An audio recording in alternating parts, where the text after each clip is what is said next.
여러분, 다니엘은 기도의 사람입니다. 참 기도하는 사람입니다.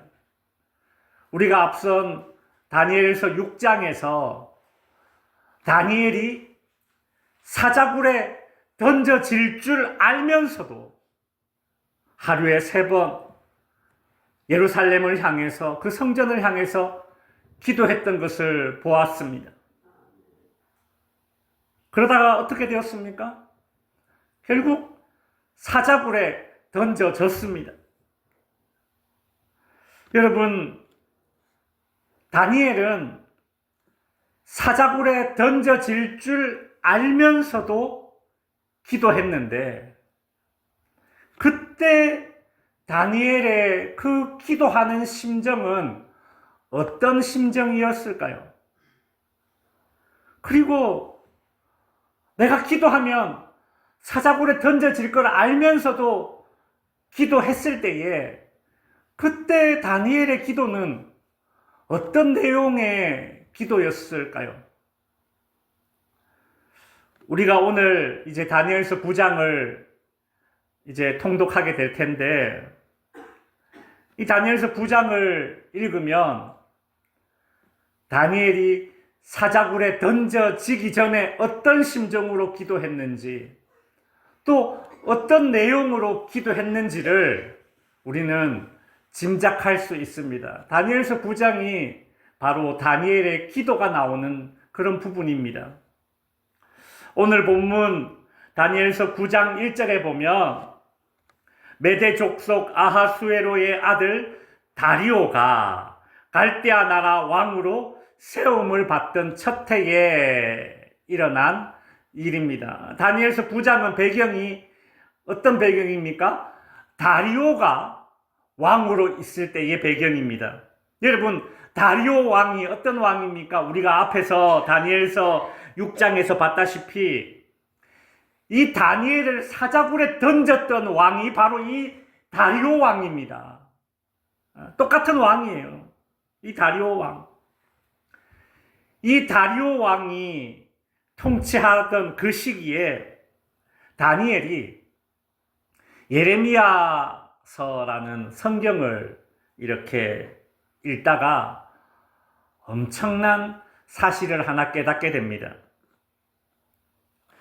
예레미야서는 이스라엘 백성들이 바벨론의 포로로 끌려오기 전에 이 예레미야 선지자가 너네들 회개하지 않으면 바벨론의 포로로 끌려갈 거야 라고 예언했던 그 예언서입니다.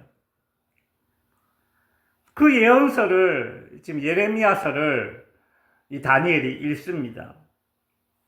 읽다가 한 구절을 읽고서 깜짝 놀라게 됩니다. 무엇인가 하면 예레미야 29장 10절의 내용을 읽고 다니엘이 깜짝 놀라게 돼요. 거기에 뭐라고 적혀 있었느냐 하면 여호와께서 이같이 말씀하시니라 바벨론에서 70년이 차면 너희를 이곳으로 돌아오게 하리라. 다니엘은 예레미야서를 읽다가 이스라엘 백성들이 바벨론의 포로로 끌려온 지 70년이 되면 해방을 맞게 될 것이다. 그 예언을 읽게 됩니다. 그 다니엘이 그 구절을 읽고 나서 깜짝 놀라요. 70년이 있으면 우리가 해방된다고? 그러면 이제 불과 한 4, 5년 밖에 안 남았어요. 4, 5년 뒤에 하나님이 우리를 해방시켜 주는구나. 그 사실을 깨닫게 된 겁니다. 여러분, 제가 만일 그 당시에 다니엘이었다면 이 성경 구절을 보고 너무 신났을 겁니다. 여러분, 다니엘은 포로로 끌려온 지 이제 65년이 지났어요. 다니엘의 나이가 어느덧 90을 향해 갑니다. 근데 이제 몇 년만 있으면, 4, 5년만 있으면 우리가 바벨론에서 해방된다고? 야, 그러면 내가 고국으로 돌아가서 고국에 묻힐 수 있겠구나. 막 이런 생각을 했겠죠. 엄청 기뻐하면서 기대감에 덜 떠서 빨리 4, 5년아 지나라 막 그럴 겁니다. 근데 다니엘의 행동은 달라요. 다니엘은 이 사실을 깨닫고 이렇게 행동을 했습니다. 다니엘서 9장 3절에 보면 내가 금식하며 베옷을 입고 죄를 덮어쓰고 주 하나님께 기도하며 간구하기를 결심했다. 다니엘은 4, 5년 뒤에 해방이야. 그 사실을 깨닫고 나서 금식을 했고 베옷을 입고 그리고 심지어 머리에 재를 막 뒤집어 썼습니다. 이런 행동은 이스라엘 백성들이 슬플 때 엄청 비통한 일이 있을 때 하는 행동입니다. 여러분, 도대체 다니엘은 왜 이런 행동을 했을까요? 아니 4, 5년 뒤에 해방이라는데 다니엘은 막 슬퍼하고 금식하고 애통해하고 있습니다. 도대체 다니엘은 왜 그럴까? 오늘 본문 다니엘서 9장에 나오는 이 다니엘의 기도 내용을 우리가 읽어보면 도대체 다니엘이 왜 이런 슬픔에 잠겼는지, 그렇게 금식하며 기도했는지 이제 알게 됩니다. 다니엘서 9장 4절에 보면 내 하나님 여호와께 기도하며 자복하기를, 다니엘이 기도하는데 어떤 기도를 했나요? 자복하는 기도를 했다. 그리 말하고 있습니다. 여기서 자복하는 기도는 내 속마음을 하나님 앞에 그냥 다 꺼내놓고 회개 기도하는 것입니다. 여러분, 도대체 다니엘은 무슨 회개 기도할 게 있었을까요? 우리가 다니엘서 이제 9장을 읽어보면서 발견해야 되는, 자주 반복되는 하나의 단어가 있는데 무엇인가 하면 우리라는 단어가 다니엘서 9장을 읽어보면 계속 반복돼요. 우리가 이렇게 반복돼요.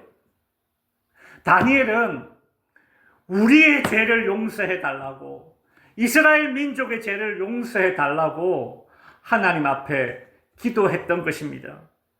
다니엘은 이제 몇 년이 있으면 하나님께서 해방시켜 줄 것이다 라는 이 사실을 깨닫고 나서 그 자기 나라 이스라엘 민족을 이렇게 바라보니까 이 이스라엘 민족이 바벨론의 포로로 끌려온 지 70년이 다 되어 가지만 별로 달라진 게 없구나, 이걸 보게 됩니다. 여러분, 이스라엘 민족이 왜 포로로 끌려왔습니까? 하나님 앞에서 범죄하고 패역하고 하나님의 말씀을 떠났기 때문에 하나님께서 바벨론에 포로로 끌려오게 하셨는데, 근데 이스라엘 백성들은 바벨론에 포로로 끌려와서 이제 70년이 다 되어가지만 여전히 이스라엘은 크게 달라진 것 없이 여전히 죄악 중에 있는 것입니다. 이 모습을 보니까 다니엘은 너무 가슴이 아픈 것입니다. 하나님, 우리가 이 바벨론 포로에서 벗어나 해방되는 게 중요한 게 아닙니다. 포로에서 해방된다고 한들 이스라엘로 돌아가서 또 죄짓고 살면 무슨 소용이 있겠습니까?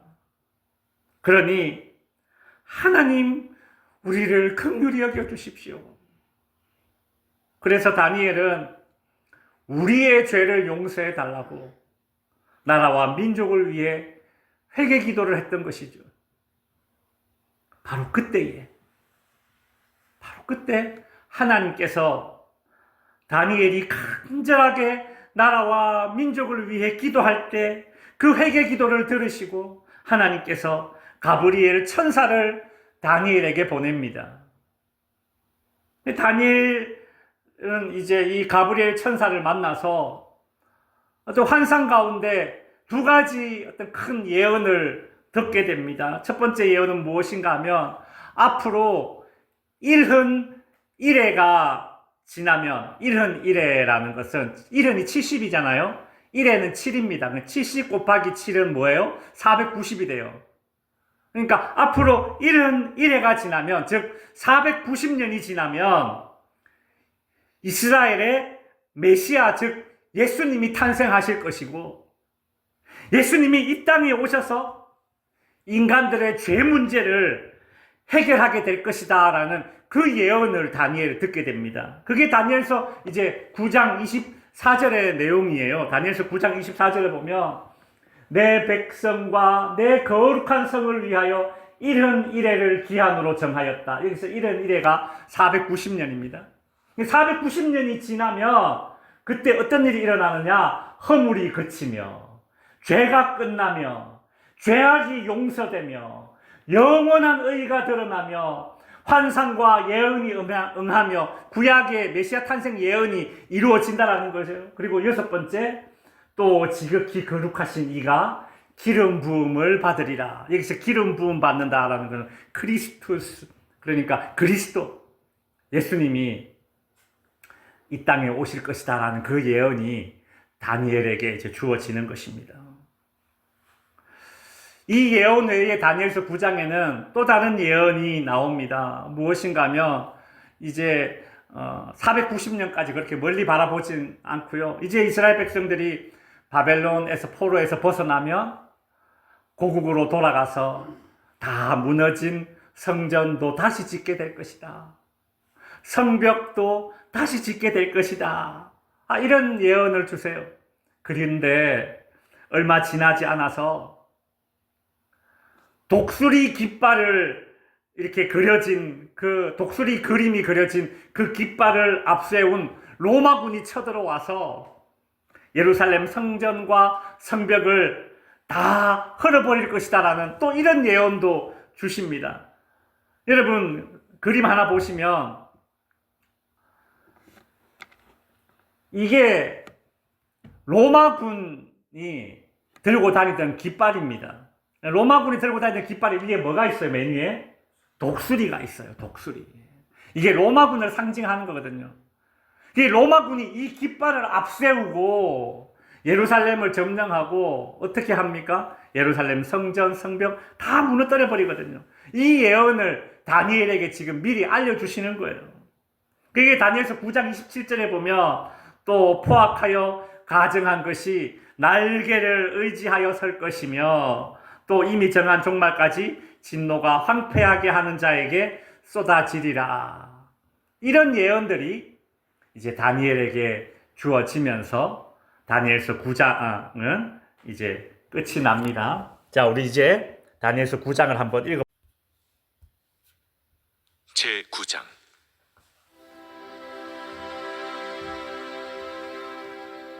메대 족속 아하수에로의 아들 다리오가 갈대아 나라 왕으로 세움을 받던 첫해, 곧 그 통치 원년에 나 다니엘이 책을 통해 여호와께서 말씀으로 선지자 예레미야에게 알려주신 그 연수를 깨달았나니 곧 예루살렘의 황폐함이 70년 만에 그치리라 하신 것이니라. 내가 금식하며 베옷을 입고 죄를 덮어쓰고 주 하나님께 기도하며 간구하기를 결심하고 내 하나님 여호와께 기도하며 자복하여 이르기를, 크시고 두려워할 주 하나님, 주를 사랑하고 주의 계명을 지키는 자를 위하여 언약을 지키시고 그에게 인자를 베푸시는 이시여, 우리는 이미 범죄하여 패역하며 행악하며 반역하여 주의 법도와 규례를 떠나싸우며 우리가 또 주의 종 선지자들이 주의 이름으로 우리의 왕들과 우리의 고관과 조상들과 온 국민에게 말씀한 것을 듣지 아니하였나이다. 주여, 공의는 주께로 돌아가고 수치는 우리 얼굴로 돌아옴이 오늘과 같아서 유다 사람들과 예루살렘 거민들과 이스라엘이 가까운 곳에 있는 자들이나 먼 곳에 있는 자들이 다 주께서 쫓아내신 각국에서 수치를 당하였사오니 이는 그들이 주께 죄를 범하였음이니이다. 주여, 수치가 우리에게 돌아오고 우리의 왕들과 우리의 고관과 조상들에게 돌아온 것은 우리가 주께 범죄하였음이니이다마는 주 우리 하나님께는 긍휼과 용서하심이 있사오니 이는 우리가 주께 패역하였음이오며 우리 하나님 여호와의 목소리를 듣지 아니하며 여호와께서 그의 종 선지자들에게 부탁하여 우리 앞에 세우신 율법을 행하지 아니하였음이니이다. 온 이스라엘이 주의 율법을 범하고 치우쳐가서 주의 목소리를 듣지 아니하였으므로 이 저주가 우리에게 내렸으되 곧 하나님의 종 모세의 율법에 기록된 맹세대로 되었사오니 이는 우리가 주께 범죄하였음이니이다. 주께서 큰 재앙을 우리에게 내리사 우리와 및 우리를 재판하던 재판관을 쳐서 하신 말씀을 이루셨사오니 온 천하에 예루살렘에서 일어난 일 같은 것이 없나이다. 모세의 율법에 기록된 대로 이 모든 재앙이 이미 우리에게 내렸사오나 우리는 우리의 죄악을 떠나고 주의 진리를 깨달아 우리 하나님 여호와의 얼굴을 기쁘게 하지 아니하였나이다. 그러므로 여호와께서 이 재앙을 간직하여 두셨다가 우리에게 내리게 하셨사오니 우리의 하나님 여호와께서 행하시는 모든 일이 공의로우시나 우리가 그 목소리를 듣지 아니하였음이니이다. 강한 손으로 주의 백성을 애굽 땅에서 인도하여 내시고 오늘과 같이 명성을 얻으신 우리 주 하나님이여, 우리는 범죄하였고 악을 행하였나이다. 주여 구하옵나니 주는 주의 공의를 따라 주의 분노를 주의 성 예루살렘 주의 거룩한 산에서 떠나게 하옵소서. 이는 우리의 죄와 우리 조상들의 죄악으로 말미암아 예루살렘과 주의 백성이 사면에 있는 자들에게 수치를 당함이니이다.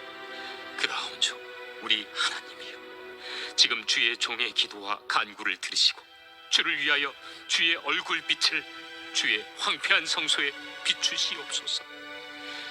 나의 하나님이여, 귀를 기울여 들으시며 눈을 떠서 우리의 황폐한 상황과 주의 이름으로 일컬는 성을 보옵소서. 우리가 주 앞에 간구하옵는 것은 우리의 공의를 의지하여 하는 것이 아니요 주의 큰 공의를 의지하여 함이니이다. 주여 들으소서. 주여 용서하소서. 주여 귀를 기울이시고 행하소서. 지체하지 마옵소서. 나의 하나님이여, 주 자신을 위하여 하시옵소서. 이는 주의 성과 주의 백성이 주의 이름으로 일컬는 바 됨이니이다.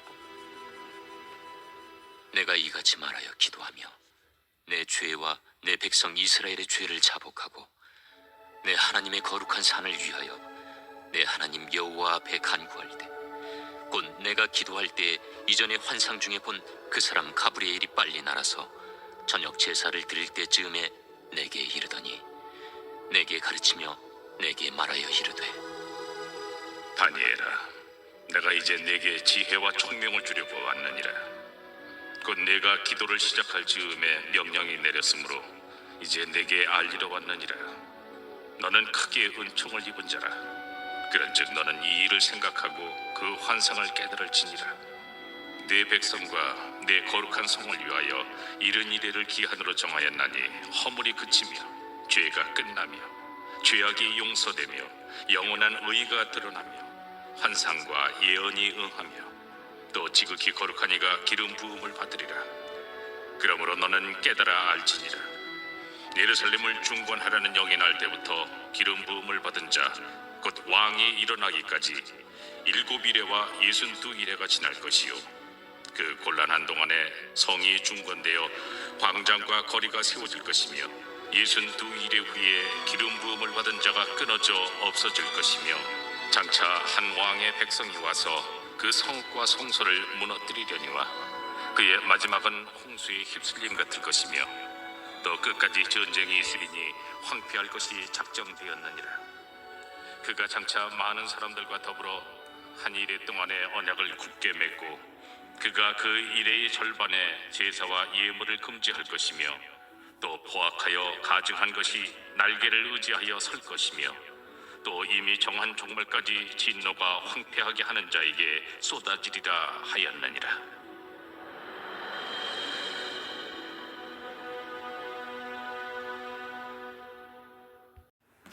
자, 이제 우리 다니엘서 9장을 읽었는데요. 9장의 교훈을 한번 보도록 하겠습니다. 다니엘서 9장의 교훈 첫 번째로, 우리는 기도할 때에 말씀에 근거하는 기도를 해야 합니다.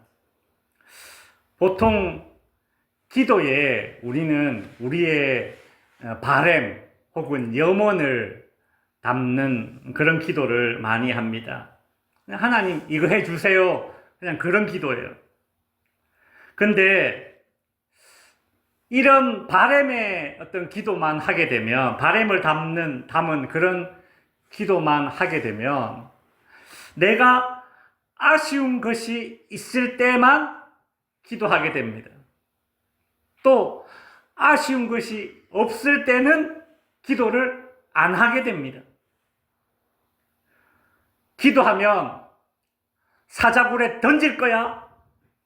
이런 얘기를 듣게 된다면 내가 아쉬울 때만 기도하거나 아쉬운 게 없을 때는 기도 안 하는 사람은 이런 다니엘이 받은 그런 협박을 만약에 받게 된다면 기도할 사람 아무도 없을 겁니다.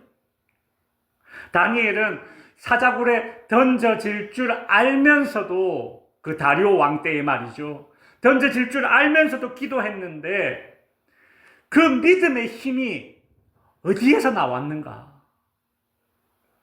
다니엘은 예레미야서 즉 성경을 읽다가 하나님의 뜻을 깨닫고 그렇게 기도를 했거든요.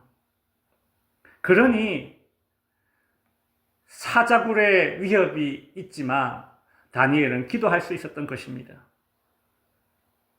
기도를 많이 한다고는 하는데 말씀에 근거한 기도를 하지 않는다면 여러분 그런 신자는 기도는 많이 하는데 믿음은 자라지 않습니다.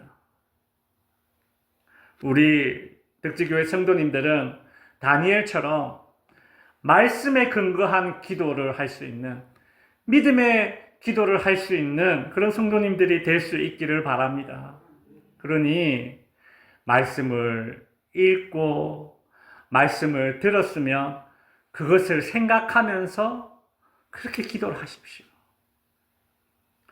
다니엘서 9장의 교훈 두 번째는 나만을 위한 기도가 아니라 우리를 위한 기도를 해야 합니다. 대부분의 사람들은 나를 위한 기도를 열심히 합니다.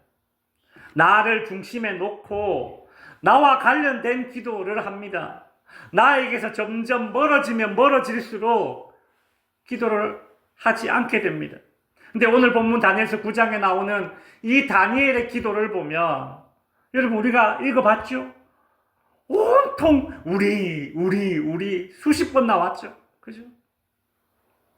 다니엘은 우리 나라와 민족을 위해 그렇게 기도했던 것입니다. 하나님을 믿는 사람들은 나만을 위한 기도, 그것에서 그치는 것이 아니라 우리를 위한 기도를 해야 합니다. 왜 성도들이, 왜 신자 우리가 나만을 위한 기도가 아니라 우리를 위한 기도를 해야 하는가? 그 이유는 우리를 위한 기도를 할 때에 하나님께서 반드시 응답해 주시기 때문입니다. 다니엘이 이스라엘 민족의 죄를 놓고 기도할 때에 가브리엘 천사가 찾아와서 뭐라고 말했습니까? 9장 23절에 보면 곧 내가 기도를 시작할 즈음에 명령이 내렸으므로 이제 내게 알리러 왔느니라. 여러분 하나님께서 마치 기다렸다는 듯이 다니엘이 이스라엘 민족의 그 죄를 놓고 가슴 아파하며 기도할 즈음에 기도를 시작하자마자 바로 천사를 보내어서 지금 다니엘에게 응답을 해주시지 않습니까? 내 바램을 담아서 혹은 내 욕심을 담아서 나만을 위한 기도를 하면서 그렇게 하나님께 기도하면 여러분 응답이 참 드물죠. 왜 그럴까요? 나 중심의 기도에는 야고보서 4장에 그런 말씀 있지 않습니까? 구하여도 받지 못함은 정욕으로 쓰려고 잘못 구하기 때문이라. 나 중심의 기도는 정욕에 쓰려고 구하는 기도일 때가 많다라는 것입니다. 그러니 내 욕심을 담아서 나 중심의 기도를 하기보다는 우리를 위한 기도를 하면서 하나님의 응답을 체험하는 그런 능력의 기도를 할 수 있기를 바랍니다. 이제 말씀을 마칩니다. 다니엘이 성경을 보다가 하나님의 뜻을 깨닫고 우리를 위한 기도를 할 때에 하나님께서 응답하시되 다니엘의 기대 이상으로 다니엘에게 응답하셨습니다. 다니엘은 하나님께 기도했죠. 이 바벨론의 이 포로 생활을 놓고 기도했고, 고국에 버려진 그 황폐해진 예루살렘 성전을 위해서 기도했고, 이스라엘 민족의 이 죄악을 놓고 그렇게 아파하며 기도할 때에 하나님께서 응답하신 것은 다니엘이 기대했던 것 그 이상의 응답이었습니다. 여러분, 어떤 내용이었습니까? 70년이 차면 바벨론에서 해방될 것이다. 이건 아무것도 아니었어요. 정말 놀라운 하나님의 응답이 있었죠. 무엇이었습니까? 490년 뒤에 메시아가, 예수 그리스도가 이스라엘에 나실 것이다. 그래서 인간의 모든 죄 문제를 해결할 것이다 라는 그 놀라운 예언을 다니엘이 듣게 된 것입니다. 성도 여러분, 말씀 없이 기도하지 말고 말씀 붙잡고 기도하는 그런 믿음의 기도를 드립시다. 나만을 위한 그 기도의 한계, 그 쳇바퀴 뱅뱅뱅뱅뱅 돌듯이 그 나만을 위한 그 기도의 한계를 이제 좀 뛰어넘어서 우리를 위한 그런 기도를 할 때에 하나님께서 우리의 생각과 우리의 기대를 넘어서는 그런 하나님의 응답을 체험하게 될 줄로 믿습니다. 기도하겠습니다.